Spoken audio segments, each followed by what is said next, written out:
What's up, everybody, and welcome back to another episode of Blood on the Razor Wire TV, where we bring it to you real and we bring it to you raw. If you haven't already, hit that subscribe button, hit that like button, share the video. You'll probably like this one. We got a guest on that's living in Hong Kong. When he was a younger guy, ran with the Triads, ended up in prison, kind of like when you see them shows Locked Up Abroad. But we're going to call him John Doe today, all right? So, John Doe, tell the people who you are, well, I mean, as much as you can, and talk a little bit about, your situation and what it's like over there.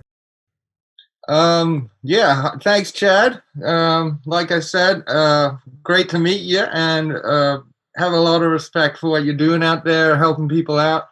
Way you change your life up, and yeah, great work. Love your videos. So thanks for having me on, man.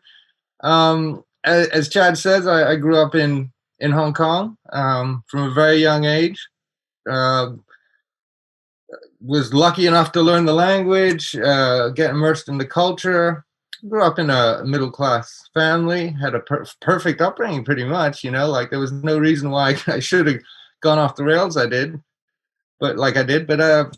it happens. As I mentioned to Chad, I think it had a lot to do with mental health issues that I think at the time were not addressed as well as they are now, which I think can still be improved, to be honest.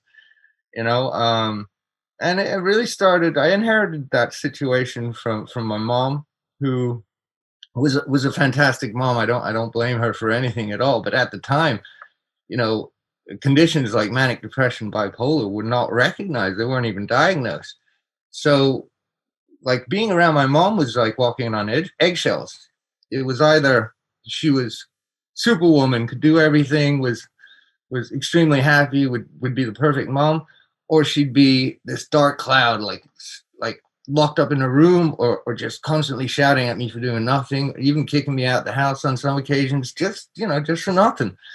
So that was a little tough to deal with, and I unfortunately inherited that condition from my mom. Remember from a very young age, just thinking morbid thoughts, man, like just in the middle of the night, just constantly thinking about death and just images, like horrifying images, and just not sleeping. And that was from such a young age. And I knew there was something up. Like, other kids weren't thinking about shit like that. But at the time, it wasn't understood anywhere near as it is now. So it took me a long time to get diagnosed, let alone treated. So instead, I self-medicated.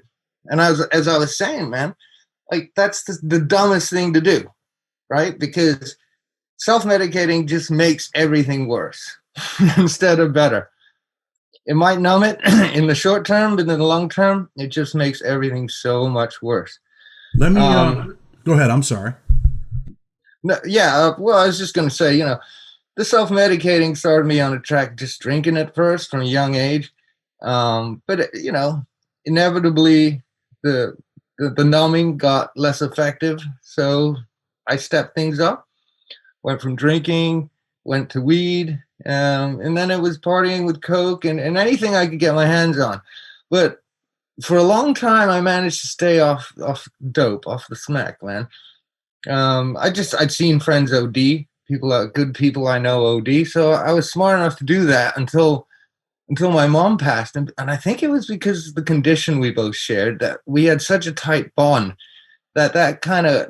that really left a void in my life, man. When my mom passed, and I was stupid enough to find some of her leftover opiate medication, and it started from there. And the next thing you know, I'm a full-blown smackhead, man. Crazy. I want to talk to you a little bit about growing up in Hong Kong. Like, you ran with the Triads, white guy. I mean, did they accept you? Were you able to become a full Triad gang member? How's that work over there for a Westerner?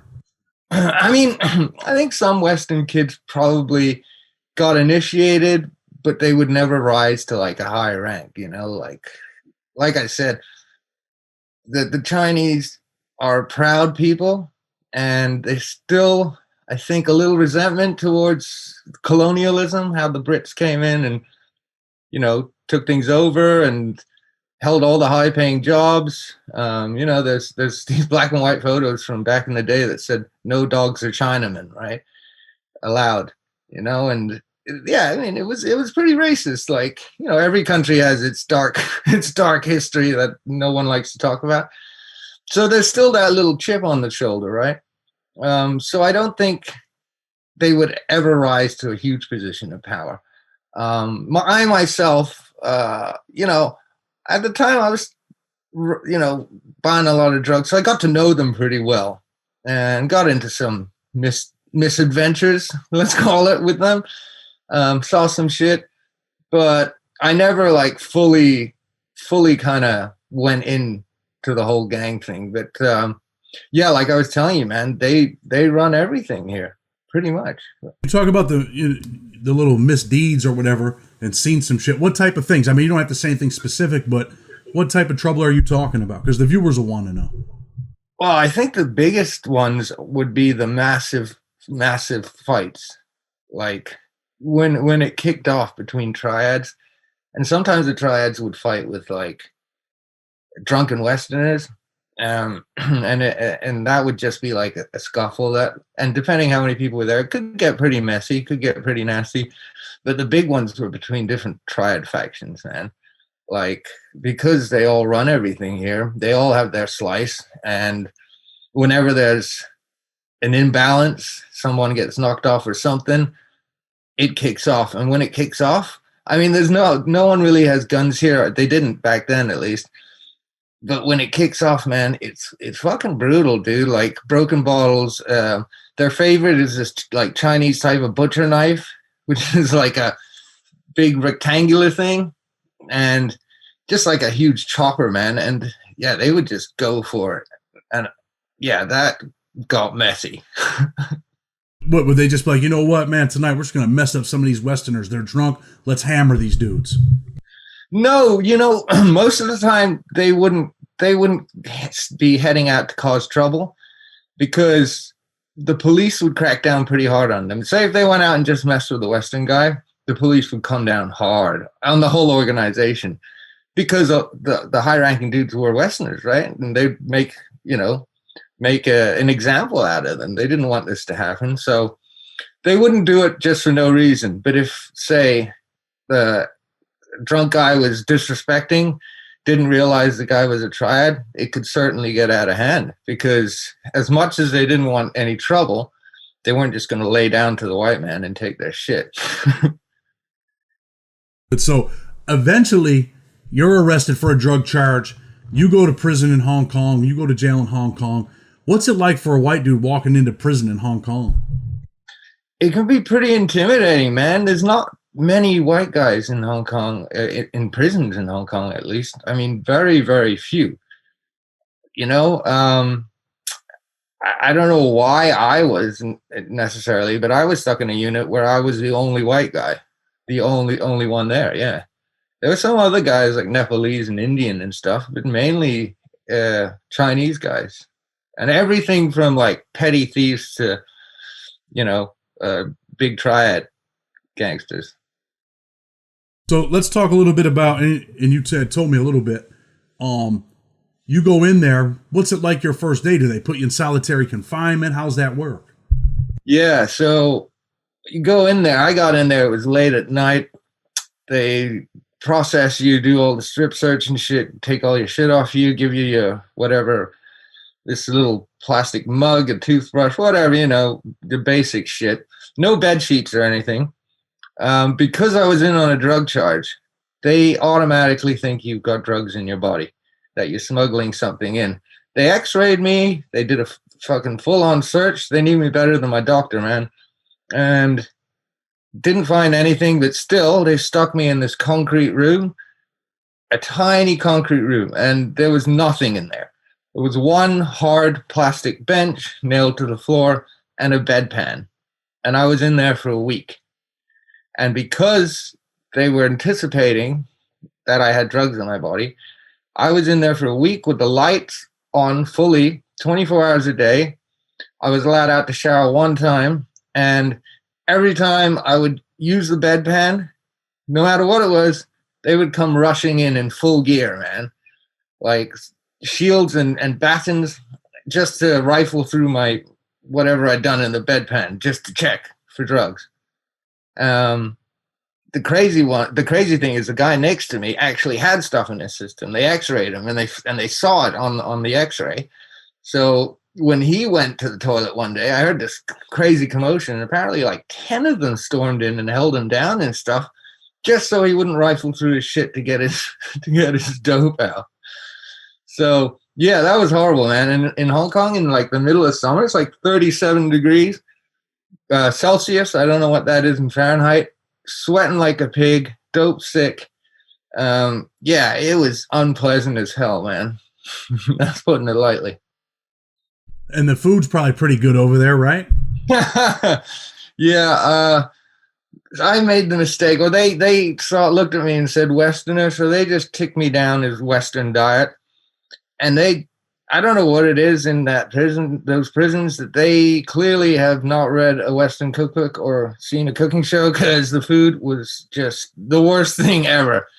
It was like a pale imitation of what they thought Western food was, but like if you'd given someone not quite enough money to buy it, so they'd put whatever they could get, cheapest chips onto a plate, these blue plastic plates that they had, and that's what you would get. And yeah, it was horrible, man. And I was dope sick, so I wasn't eating much, and the food, the smell of it would make me sick. I still have vivid memories of the smell, man, of that food, because it was always smelled the same, and it was disgusting. So I would live, like, in the afternoons, apart from the meals, the only thing we got was an orange and a bun, apart from commissary. But commissary wouldn't last long, man. Like, because there was only a certain amount. No matter how much money you had on your account, there was only a certain amount of goods you could buy, and it was the same for everyone. So you would buy whatever maximum was allowed, and you'd go through that in a day or two at the most. And you'd have at least a couple of days before the next commissary where you'd have nothing, no snacks. Or in my case, I traded a lot of M&Ms. You were allowed M&Ms. So I'd trade all my M&Ms for cigarettes, because I'm a heavy smoker. And there was only that many cigarettes you could smoke, you could get. But you'd get an orange and these buns, but you weren't allowed to have them in your room. And they would lock you up. I mean, we would lock into our rooms. God, it must have been 5 or 6 in the afternoon, back up at 5 a.m. and back into the day room. But I'd be starving. So I learned, and it's amazing, because you'd think you can't smuggle an orange. I'm not going to stick that thing up my ass, right? But I managed somehow with sleight of hand, like shifting it from one hand to the other, just hiding it behind my pant leg, just managed to get it into my room occasionally, or a few times, and that kept me going. I love those oranges, man. Eventually end up eating some of that food, though? I learned to live with it. So the cool thing in my day room, I was saying to you, I was kind of a novelty there, because, you know, the triads run everything. That includes the prisons. And in every day room, there's at least one triad guy, and he will run the day room. He'll be the shot caller, right? And that includes handing out little jobs like who cleans up and stuff like that to his underlings. And they also get like benefits from that. You know, they get a little extra food at meal times, things like that. The cops are generally, they're the cop's right-hand man, as you could say, right? So they get benefits for that. I was seen as a novelty by these guys, because I was a white guy, but I spoke the language, which is really unusual here, because it's an ex-British colony. So, and the language is quite hard to learn. So a lot of people don't learn it, and they can get around with English, so they don't bother. So I spoke the language. I was a pretty well-to-do, or, you know, a steady job kind of white guy coming in there. Yet I had tattoos, which they found fascinating, because only triads have tattoos here, or at least it was for a while, you know, back then. It's getting more common here. A lot more locals have them. But so they found me quite an interesting phenomenon, I guess you'd say. So they found it interesting that they'd like to talk to me and stuff. And I got quite pally with these guys. So I had a pretty easy ride. And I also met these Nepalese guys who were really cool. And they actually, their food, which was, I don't know what they called it, but it was basically curry, like dal and stuff with like naan bread. And that was actually okay. Like that was edible. And they realized I was just not enjoying my Western meal, which I was the only one in there having it. And eventually they were happy. They started by trading me bits of their meals for bits of my meal. And then by the end of it, we were just sharing food, like almost like a family, Let me ask you this. So the triads run the prison. When you walk in there, a white guy, are people like looking at you like, hey man, we might be able to extort this cat? Are they extorting other Westerners if they show up? Absolutely, man. Like I mentioned before, like there's that residual resentment towards the racism, towards the haves against the have-nots. Why should the locals be paid less? Not treated as first-class citizens. I mean, things are a lot better now, but for a long time, it wasn't outright racism, but it was under the surface, So there's still that slight resentment. They'll not like outright just come up and kick your ass straight away if you're a white guy. But if they think they can take advantage of you and extort you, they'll do what they can, because hell, it's the tables are turned in there. They're the ones in charge. They're the ones holding the high position. So, I'll fuck with the white man. He's been fucking with our people our whole life. So while you're doing your time, I mean, do some more Westerners end up coming in there? Some more white guys while you're doing your time? I would run into some like occasionally moving between, say the hospital unit, or when they piss test you, or going to see the lawyer, and occasionally on the yard, but not many, man, not many at all.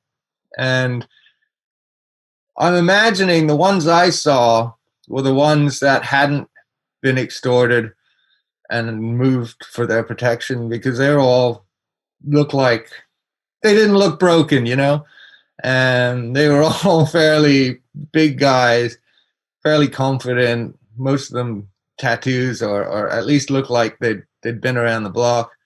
Because I imagined, like I said, the cops are pretty brutal in Hong Kong prisons. They take no shit whatsoever. And there exists this fragile piece between the triads and the cops. Triads have a healthy respect for the cops and vice versa. Of course, if one of them crosses a line to the other, then shit kicks off. But otherwise, they maintain this kind of fragile balance of respect that keeps everything in check.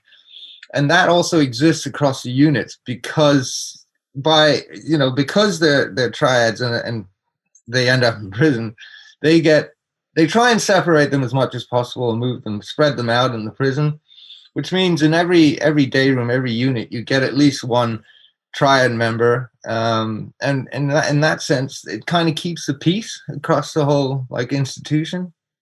Are the other prisoners scared of the triads? Yeah, man.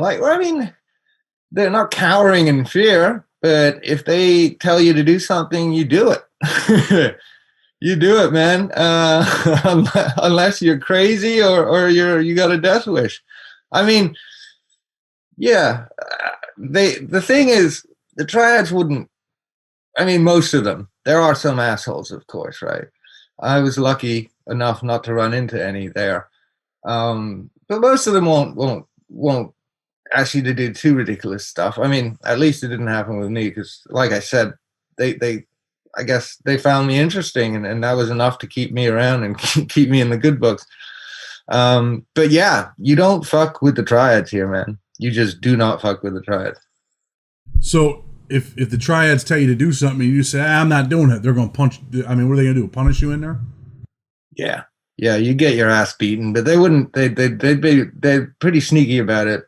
They wait till you're locked up in your rooms, and if they couldn't do it personally, I'm sure there are people happy to do it for them for benefit. Cigarettes, man, cigarettes in there like gold dust. I'm sure they're currency everywhere, but the way the commissary works there, like the government has contracted cigarettes in prisons out to only one brand, no doubt the one that gave them the best price and the one they could put the most tax on. And those cigarettes are cheap as shit.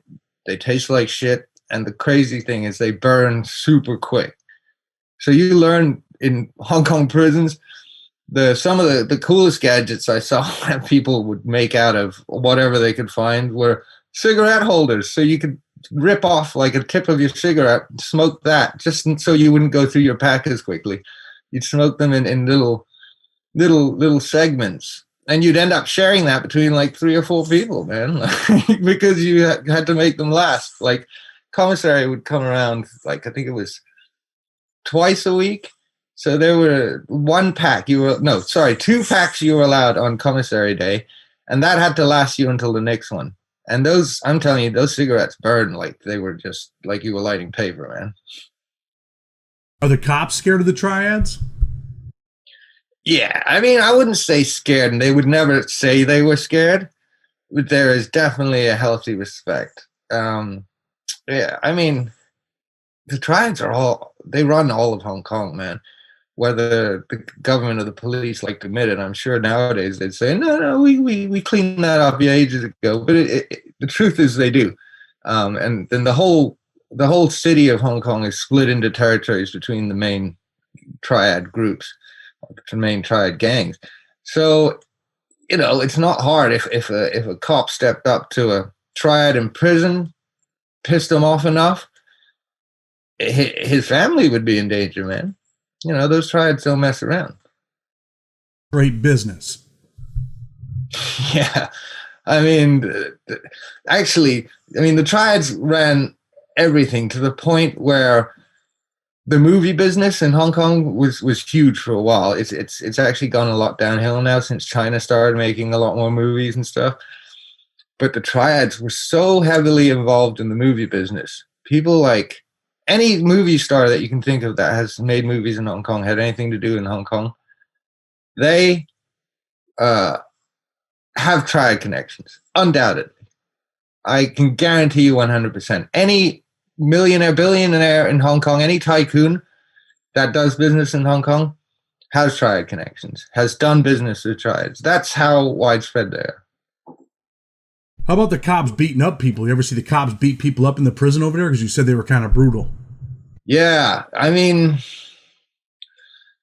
it's an ex-British colony, so to a certain extent, their hands were tied, but they could get away with shit as well, right? There are ways to get around getting disciplined. So occasionally, you'd get guys who were clearly shouldn't have been in jail. They should have been in a mental hospital. Like they were off their fucking rockers. And of course they would lose their patience with them and they would get a beat down. Like, they would be pretty sneaky about it as well. Like they wouldn't beat you about the face. That'd be too obvious, right? So they'd get a pummeling around the body area, just enough so that they wouldn't pipe up again. But not enough to do enough damage that, they could definitely say, oh, this guy roughed me up. Like, where's your proof? You fell down, man. That kind of shit, I understand. So you end up getting out of prison. What's it feel like, man, to walk out of that prison in Hong Kong? The day you walked out, are you like... Man, I tell you what, like, there was... The whole time, I didn't sleep on a mattress. The whole time I was there. Nothing even resembling a mattress. After I got out of like that solitary, I got like a felt blanket, I guess you'd call it, and something resembling a pillow, which I wouldn't have called a pillow before I'd seen that before in my life. And I had so much trouble sleeping that the other guys in my room, who were, a couple of them were the underlings to the triad, so they got benefits. They managed to get extra felt blankets, and they felt so bad for me. I hadn't slept and properly in so long that they actually gave me a couple of felt blankets so I could put it down and use it as a mattress. So just getting out, first thing I did was get a burger. like a proper fucking meal, and lying down, or even Chad, even sitting on a couch. The day rooms where we would spend all day, except that 1 hour where you were allowed to either shower or play basketball. You couldn't do both because they only had that 1 hour. And most of the time, because the cops couldn't be fucked to hang around, it'd be like 45 minutes because they'd be like, okay, done, let's go. You would be sitting on these plastic stools. They were not chairs, they were stools. So there was no getting comfortable, man. You would sat on that all day, and there were like 3 tiny TV screens up at the front. That was your entertainment. I was lucky enough to get a whole bunch of books from my family. I've never read so much in my life. That's how boring it is. Like, that's how little there is to do. So I read books after books after books. I got a notepad, spent time, writing letters to my lawyers, to the judge and shit like that. But just the basic shit of like air conditioning, sitting on a couch, and then sleeping in a bed was just, man, it was heaven.